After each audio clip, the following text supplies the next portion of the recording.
NID সংশোধন করা নিয়ে কিন্তু অনেক বড় একটা সুখবর এসে গেছে। এখন এনআইডি সংশোধন করা আগের থেকে অনেক সহজ হয়ে গেছে। আগে এনআইডি সংশোধন করতে নিজের নাম, জন্ম তারিখ, আপনাকে কিন্তু স্কুল সার্টিফিকেট, পাশাপাশি জন্ম নিবন্ধন, চেয়ারম্যান সার্টিফিকেট, এমনকি অনেক ডকুমেন্ট, ওনারা অনেক সময় অনেক বেশি ডকুমেন্ট চাইতো। এরপরে এই ডকুমেন্টগুলো আপনার আবেদনটা কিন্তু একদম মহাপরিচালক পর্যন্ত চলে যেত। অর্থাৎ এটা অনেক সময় সাপেক্ষ, অনেক ঝামেলা একটা ব্যাপার ছিল। এখন এই নিয়মটা একটু চেঞ্জ করা হয়েছে। এখন আপনি যদি আপনার নাম, জন্ম তারিখ আংশিক পরিবর্তন করতে চান, সেক্ষেত্রে আপনার শুধু অনলাইনকৃত জেএসসি, জেডএসসি, এসএসসি যে কোনো সার্টিফিকেট দিয়ে কিন্তু আপনি আবেদন করতে পারবেন আপনার নাম, জন্ম তারিখ এগুলা সংশোধন করার জন্য আংশিকভাবে।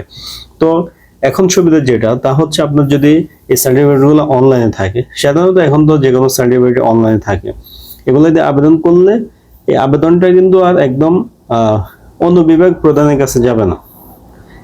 প্রধানের কাছে না গিয়ে মাঠ পর্যায়ে যে কর্মীরা আছে ওনারা যাচাই বাছাই করে আপনার এটা অ্যাপ্রুভ দিয়ে দিবে, আপনার এনআইডি কিন্তু সংশোধন হয়ে যাবে খুব সহজে, কোনো ঝামেলা ছাড়াই। আগের মতো অত সময়, অত ডকুমেন্ট আর এখন লাগবে না। তবে যাদের সার্টিফিকেট উন্মুক্ত বিশ্ববিদ্যালয়ের, তাদের কিন্তু আগের মতো ঝামেলা রয়ে গেছে। আপনারা যদি আবেদন করেন, আপনার আবেদনগুলো কিন্তু এখনো আগের মতো মহাপরিচালক পর্যায়ে গিয়ে এরপরে অ্যাপ্রুভ হয়ে আসবে। হয় অ্যাপ্রুভ হবে, না হলে বাতিল হবে। নতুন করে যে শর্ত দেয় ওই শর্ত পূরণ করে আপনারা সংশোধনে আবেদন করতে পারেন।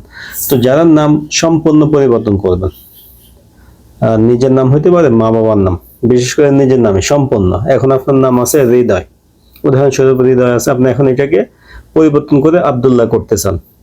এইরকম নাম পরিবর্তন করে একটা থেকে আরেকটা আপনি যদি যাইতে চান, সেক্ষেত্রে আপনার এখনো চেয়ারম্যান সার্টিফিকেট বা বাড়তি কিছু ডকুমেন্ট লাগবে স্কুল সার্টিফিকেটের পাশাপাশি। এবং কি আপনি কিন্তু এই সুবিধাটা শুধুমাত্র একবার নিতে পারবেন। অর্থাৎ আপনার নাম পরিপূর্ণ আপনি পরিবর্তন করবেন, এটা শুধু একবার করে ফেললে দ্বিতীয়বার আপনি কখনোই আর এটা করতে পারবেন না। তো যারা এনআইডি সংশোধন করবেন, তারা স্টেপ বাই স্টেপ তার ডকুমেন্টগুলো আগে দেখবেন। আপনার নিবন্ধন, আপনার সার্টিফিকেট যদি থাকে, এগুলো আপনি দেখবেন। মা বাবার এনআইডি এগুলো মিলাবেন। যদি দেখেন যে সব জায়গায় ঠিক আছে, শুধু আপনার এনআইডিতে সমস্যা, সেক্ষেত্রে আপনি আপনার ডকুমেন্ট দিয়ে এনআইডি সংশোধনে আবেদন করবেন খুব সহজে। মানে আগের থেকে খুব সহজে অল্প সময় আপনার এনআইডি সংশোধন আবেদন গ্রহণ করা হবে, কোনো সমস্যা নেই। তবে অনেকে দুইবারও সংশোধন করেন নিজের ভুলে। এই কারণে সংশোধন করার আগে সবগুলো ডকুমেন্ট হাতে নেবেন, হাতে নিয়ে মিলাবেন। নিজে না বুঝলে কাউকে দিয়ে বুঝিয়ে এরপরে ভাববেন যে হ্যাঁ আমি কি সংশোধন করব, কি কি করা লাগবে, একবারে করবেন, বারবার না। আমাদের কাছে আবেদন আসে, আমরা দেখি দুইবার সংশোধন করছে এরকম লোক আমরা দেখছি। যেমন আমি কয়েকদিন আগে একটা ই পাসপোর্টে আবেদন করতে গেছি, ওনার দুইটা এনআইডি, দুইটা বলতে এনআইডি একটাই, ভুল থাকার কারণে উনি সংশোধন করছে। সংশোধন করার পর দেখতেছি ওনার এনআইডি হয়ে গেছে দুইটা।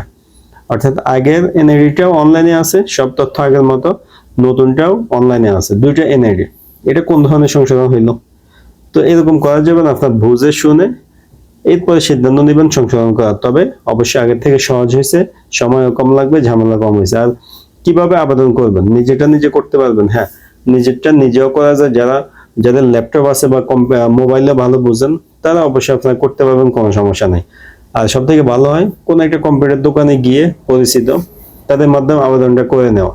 আবেদন করে আপনার উপজেলায় গিয়ে কাগজপত্রগুলো জমা দিয়ে দেওয়া, এটা সব থেকে ভালো। তো এখন অনেকে ই পাসপোর্টের ঝামেলা পড়ছেন। তো আপনার হাতে যদি সময় থাকে, 3-4 মাস সময় থাকে, পাসপোর্টের মেয়াদ থাকে, তাহলে আপনি এখন এনআইডি সংশোধন আবেদন করেন।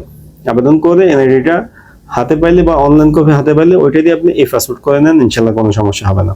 আর কিভাবে আবেদন করবেন এটা নিয়ে ইউটিউবে অনেক ভিডিও আছে, এনআইডি সংশোধনের বিষয়ে। আমি এখনো ভিডিও করি নাই, যেহেতু আমরা বাইরে থাকি। তো আপনারা ইউটিউব থেকেও দেখে নিতে পারেন, পরিচিত কারোর মাধ্যমে করে নিতে পারেন। আশা করি বিষয়টা বুঝতে পারছেন। ভিডিওটা অবশ্যই শেয়ার করবেন, ভিডিও ভালো লাগলে লাইক দিবেন। দেখা হবে নতুন ভিডিওতে।